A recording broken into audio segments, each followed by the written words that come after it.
Assalamu alaikum. Welcome to the class of Machine Design in CAD 1. And our today's lecture is basically quarter and knuckle joints. So this is basically the second part of quarter and the knuckle joint. Last lecture के अंदर हमने जो है quarter को उसकी definition और उसकी type जो है उसको डिस्कस किया था और उसके अंदर हमने एक्सप्लेन किया था जो इसकी फर्स्ट टाइप थी सॉकेट एंड द स्पाइगॉट जॉइंट। आज के लेक्चर के अंदर जो है हम स्लीव एंड क्वार्टर जॉइंट के डिज़ाइन प्रोसीजर को समझेंगे और जिब एंड क्वार्टर डिज़ाइन जो क्वार्टर जॉइंट है इसको डिज़ाइन करेंगे। तो सीधे हम चलते हैं अपने डिज़ाइन प्रोसीजर की तरफ। स्लीव एंड क्वार्टर जॉइंट, ठीक है जी। Sometime a sleeve and a quarter joint as shown in the figure below is used to connect two round rods or the bar. In this type of the joint a sleeve or muff, जैसे आप coupling के अंदर भी muff coupling भी कहते हैं sleeve को, तो इसी तरह इसके अंदर आप कह सकते हैं स्लीव और muff is used over two rods and then two quarters one at each rod are inserted into the holes provided from left and the right both sides. The taper of the quarter is usually is 1/24. Taper इसलिए इसको रखा जाता है ताकि जो है इसकी clearance जो है उसको जो है वो पॉसिबल किया जा सके। And the clearance is also adjusted that when the quarters are driven in the rod ends come closer to such that then making a joint type. तो क्वार्टर जो है इनको दोनों साइड की जो इनकी बेसिकली टेपर एंड है वो इनके फेसिंग साइड्स के ऊपर रखे जाते हैं ताकि अगर टेंशन या कंप्रेशन के अंदर हो तो ये जो है आपका जॉइंट जो है वो टाइट रहे। तो जैसे हमने उसके अंदर आपका जो फर्स्ट केस था सॉकेट एंड स्पाइगॉट जॉइंट के अंदर मुख्तलिफ पैरामीटर्स को डिस्कस किया था। इसके अंदर भी मुख्तलिफ आपके पास पैरामीटर्स हैं, जैसे आपके पास डी है, D1 है, D2 है, बी है, लेंथ है, सी है, ए है। तो ये कौन कौन सी टर्म्स हैं, टी है, तो इनको जो है वो हम डिज़ाइन में डिस्कस करेंगे। हेयर अगर आप यहाँ पे देखें so D is basically dia of the rod from the left hand on from the right, ठीक है जी। पी जो है ये इसके ऊपर टेंसाइल लोड लगा। D1 जो है that is outside diameter of the sleeve, ये जो स्लीव है इसका जो आउटसाइड डाया है उसको हमने D1 का नाम दिया। और D2 जो है that is dia of the large end of the rod. ये जो D2 है जहाँ से आपका रॉड जो है वो थोड़ा सा इनलार्ज होकर स्लीव के अंदर जा रहा है दैट इज D2। तो ये आपके पास inside dia of the sleeve भी है D2 जो। T जो है ये आपके पास थिकनेस ऑफ द क्वार्टर है, ये यहाँ पे आपको फ्रंट में नजर आ रही है। L is the length of the quarter, ये इस क्वार्टर की जो है आपके पास लेंथ है। A ये आपके पास इस एंड से लेके क्वार्टर तक का जो डिस्टेंस है that is known as A। And C is आपकी क्वार्टर से लेके जहाँ पे आपका जो रॉड खत्म हो रहा है वहां तक का जो फासला है that is known as C। And again आपके पास sigma t tau and c r and sigma c r basically the permissible tensile, sharing and the crushing stresses respectively for the material of the rod and quarter. तो सीधे चलते हैं अब इसके design consideration की तरफ। These are some of the assumptions that you made while designing a sleeve and a quarter joint. Outside die of the sleeve जो है उसको जब आप आर्बिट्रेरीली कन्वर्ट करते हैं तो ये कुछ परमिसिबल लिमिट्स दी गई हैं कि विद इन दीज लिमिट्स होता है ये। Outside dia of the sleeve जो होता है that is 2.5 times dia of the rod.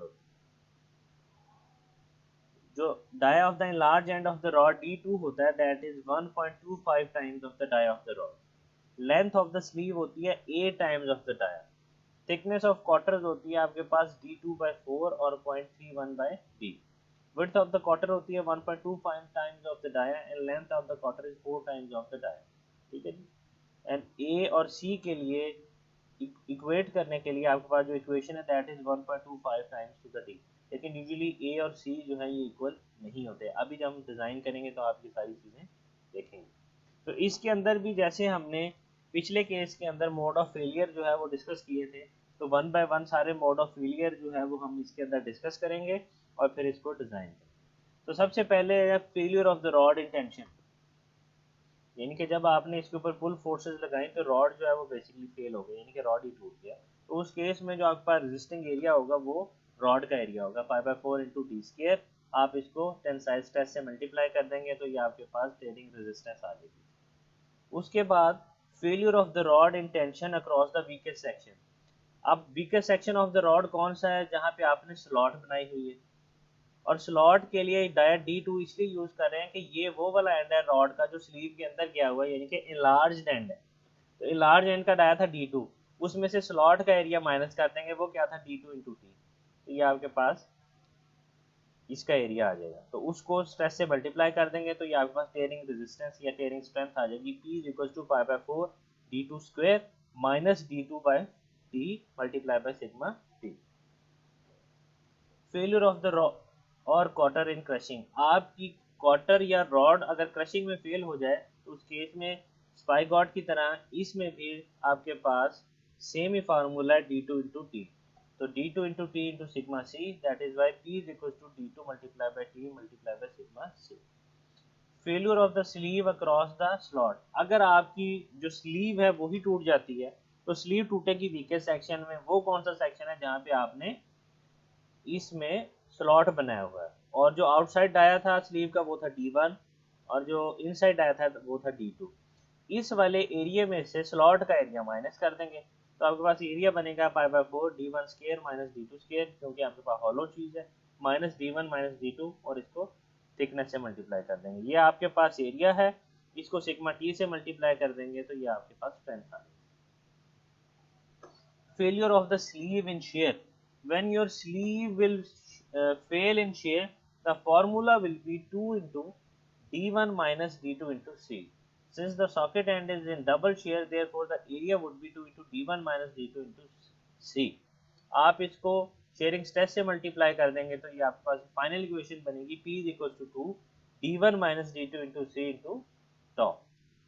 Failure of the rod in share, अब आपका जो रॉड है वो अगर शेयर में फेल हो जाता है तो वो वाला एरिया जिसके अंदर शेयरिंग हो रही है वो कौन सा एरिया है आपके पास, दोबारा मैं आपको यहाँ पे दिखा देता हूँ, वो ये वाला एरिया, यहाँ पे शेयरिंग हो सकती है तो A multiply by this D2। तो डबल शेयर में होगा ये आपके पास आ जाएगा 2 into A into D2 multiply by tau and this is equal to your P। Failure of the quarter in shear, अगर आपकी क्वार्टर है वो इजीली आप अंडरस्टैंडेबल है कि वर्थ इनटू थिकनेस, ये इसका एरिया जिसके अगेंस्ट शेयरिंग हो रही है, and that is in the double shear from the top and the bottom side. तो 2 into B into top, this is multiplied with the shear stress. ठीक हो गया। अभी इसको हम डिजाइन कर लेते हैं। Design a sleeve and a quarter joint. ठीक है जी, उसने हमें बता दिया कि ये वाला हमें क्वार्टर का जॉइंट चाहिए for a tensile load of 60 kilo Newton. The given load is 60 kilonewton and the all parts of the joint are made of the same material। ठीक है जी, कॉटर और रॉड जो है वो सेम मटेरियल के बने हुए हैं। So the sigma T is 60 megapascal, tau is 70 megapascal and sigma C is 125 megapascal. ये आपके पास है। तो सबसे पहले जब भी आपने डिजाइन करना है डाया ऑफ द रॉड निकालना, तो again that is in tension pi by 4 d square into tau. तो इन वैल्यू से हम डाया निकाला तो डाई की वैल्यू आ रही है आपके 36 मिलीमीटर। उसके बाद हम क्या करेंगे, dia of the enlarge end D2 निकालेंगे, और जो थिकनेस ऑफ द क्वार्टर है वो वही फार्मूला है आपका D2 बाय 4। तो इनलार्ज एंड के लिए आपका फार्मूला क्या था कि उसमें से स्लॉट का एरिया माइनस कर देंगे, पाई by 4 D2 square minus D2 into T into sigma T multiply with the load. D2 हमने फाइंड आउट करना है, थिकनेस को हम कन्वर्ट कर लिया D2 की टर्म्स के अंदर। थिकनेस की जगह पे हम लिख देंगे D2 बाय 4, बाकी वैल्यू सारी गिवन है। यहाँ से हमारे पास एरिया आया 44 मिलीमीटर, इसको 4 पे डिवाइड कर दिया तो thickness is 11 millimetre. Now will check that these values are true for the crushing as well. अब इन दोनों वैल्यूज को क्रशिंग वाले फार्मूले में डाल के हम इंड्यूस्ड क्रशिंग स्ट्रेसेस को चेक करेंगे। So the load is equal to D2 into T multiplied by sigma C. D2 की वैल्यू थी 44, टी की वैल्यू थी 11, इन दोनों को पुट किया और सिग्मा सी की वैल्यू निकाली, दैट इज 125 न्यूटन पर मिलीमीटर स्क्वायर। और जो गिवन परमिसिबल लिमिट है दैट इज 125, हमारी वैल्यू है ये 124। इसका मतलब ये है कि this value is less than the given value. इसका मतलब ये है कि डिजाइन लिमिट्स आर सेफ, यानी कि D2 and 2 are within the limits, तो हम इसको कैरी ऑन कर सकते हैं इसी डिजाइन के साथ। अब हमने outside dia of the sleeve find out करना है, इंटेंशन वो क्या होगा, pi by 4 D1 square minus D2 square, slot का एरिया माइनस किया, minus D1 minus D2 into T into sigma T. D2 हमें नोन है, D1 फाइंड आउट करना है, तो यहाँ से क्वाड्रेटिक इक्वेशन बनेगी, उसमें से पॉजिटिव वैल्यू को कंसीडर करेंगे, से दैट इज 16 मिलीमीटर। अब विड्थ ऑफ द क्वार्टर जो है वो भी चाहिए हमें डिज़ाइन के लिए कि कितनी चौड़ी होनी चाहिए आपकी क्वार्टर जो है। उसके लिए शेयर वाला फार्मूला कि P equal to 2B D into tau. यहाँ से B हमारे पास आ जाएगा, दैट इज 40 मिलीमीटर। अब हमें रॉड के एंड से लेके स्लॉट तक का एरिया A चाहिए। उसके लिए शेयर वाला फार्मूला कि P equal to 2A D2 into tau. D2 known है, A फाइंड आउट करना है, तो यहाँ से A की वैल्यू आ जाएगी 10। और सी चाहिए हमें स्लॉट से आगे से रॉड एंड तक का एरिया, दैट इज 28। तो यहाँ से आप देखें कि ए और सी की जो वैल्यू है वो सेम नहीं है। सो वो जो एजम्पशंस हैं वो जब फील्ड के अंदर आप हों और आपके पास इतना टाइम ना हो कि आप एक्यूरेटली कैलकुलेट कर सकें, तो आप उनको for a shorter period of time utilise कर सकते हैं। लेकिन for a proper design you have to calculate these values, and when you will calculate you will definitely see that आपके A और C की वैल्यू जो है वो इक्वल नहीं होगी। कई केसेस के अंदर A की वैल्यू ज़्यादा होगी, कई केसेस के अंदर C की वैल्यू ज़्यादा होगी। तो यहाँ पे जो है आपके पास स्लीव का जो जॉइंट है उसका जो डिज़ाइन प्रोसीजर है वो कंप्लीट होता है। उसके आगे जो आपके पास जॉइंट है दैट इज जिब एंड अ क्वार्टर जॉइंट। जिब एंड क्वार्टर जॉइंट की अगर हम बात करें, अ जिब and a quarter joint is usually used in strap ends one big end of a connecting rod, यानी कि आप उसको एक एंड से जो है वो जोड़ देते हैं। In such cases when a cotter alone, यानी कि आपके पास जो क्वार्टर है is driven the friction between its ends and the inside slot of the strap tends to cause the sides of the strap to open up. तो ये basically आपके पास एक ऐसा जॉइंट होता है जिस केस में आपके पास जो क्वार्टर है वो अकेली विथस्टैंड नहीं कर सकती टेंसाइल फोर्सेस को। उस केस के अंदर जो है वो आप इसके अंदर एक यू शेप जिब जो है ये इंसर्ट करते हैं। और इसके ये जो आपके पास कॉलर या जो एंड्स नज़र आ रहे हैं यहाँ पे जो है वो आप एरिया बढ़ाते हैं, और इन एरिया को बढ़ाने की वजह से स्ट्रेस विथस्टैंड करने की जो इसकी कैपेसिटी है वो बढ़ जाती है, और ये वाला जो आपके पास जिब एंड क्वार्टर जॉइंट जो है वो स्ट्रॉन्ग हो जाता है as compared to a simple cotter joint. और ये most of the time it is use for the rectangle और the square cross section of the rods, यानी कि नॉन स्फेरिकल जो आपके पास रॉड्स होते हैं उन केसेस के अंदर आपका जिब एंड क्वार्टर जॉइंट जो है वो डिज़ाइन किया जाता है। तो जब आप इस क्वार्टर जॉइंट को डिज़ाइन करेंगे, you will not design it alone for the quarter, आप इसको जो जिब की आपके पास टर्म्स हैं उसको भी इसके अंदर आपको ज्वाइन करना पड़ेगा, या आप उसको डिज़ाइन कर रहे होंगे। तो इसमें 2 या 3 पैरामीटर जो हैं वो आपके पिछले दोनों जॉइंट से जो है वो डिफरेंट होंगे, यानी कि 2-3 कैलकुलेशन इसके अंदर और बढ़ जाएंगी आपके पास। ठीक हो गया?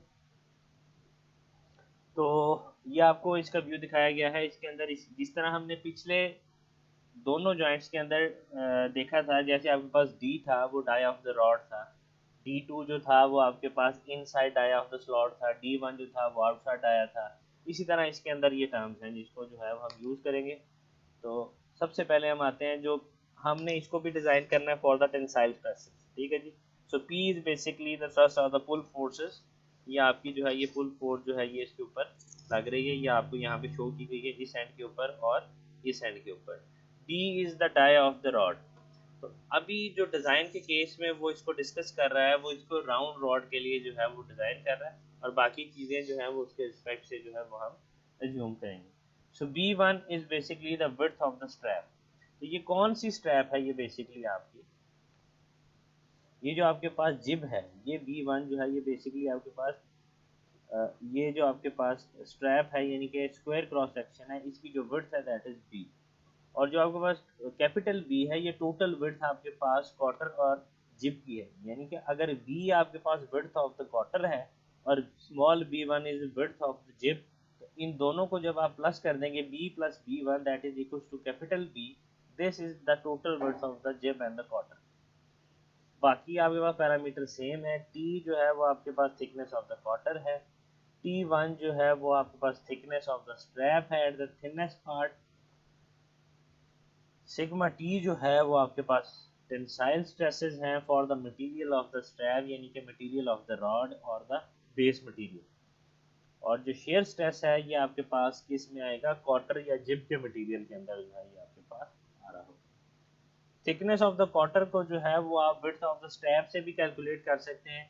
आप इसको लिख सकते हैं कि B1 डिवाइडेड बाय 4। B1 उस केस में आएगा जब आपके पास डाया जो है वो रॉड का नहीं होगा, या कई बार आपके पास ये होता है कि आपने अगर स्क्वायर क्रॉस सेक्शंस को अटैच करना है, तो जहाँ पे आपके स्क्वायर रॉड्स होते हैं ख़त्म हो रहे होते हैं, बिल्कुल उसके आगे आपने एक राउंड रॉड जो है वो वेल्ड किया होता है।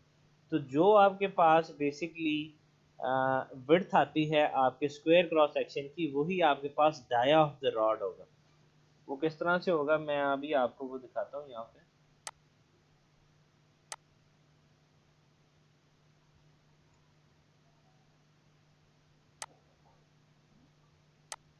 अभी ज़रा पेंट को अगर पेंट को भी नहीं बल्कि यहीं पे अगर हम इंसर्ट के अंदर आते हैं, तो if you have to insert a shape and we have basically a square shape,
तो देखें अगर आपके पास ये एक स्क्वायर है, तो ये इस स्क्वायर की बेसिकली जो है ये इसकी विड्थ है, या आप इसका फेस कह लेंगे।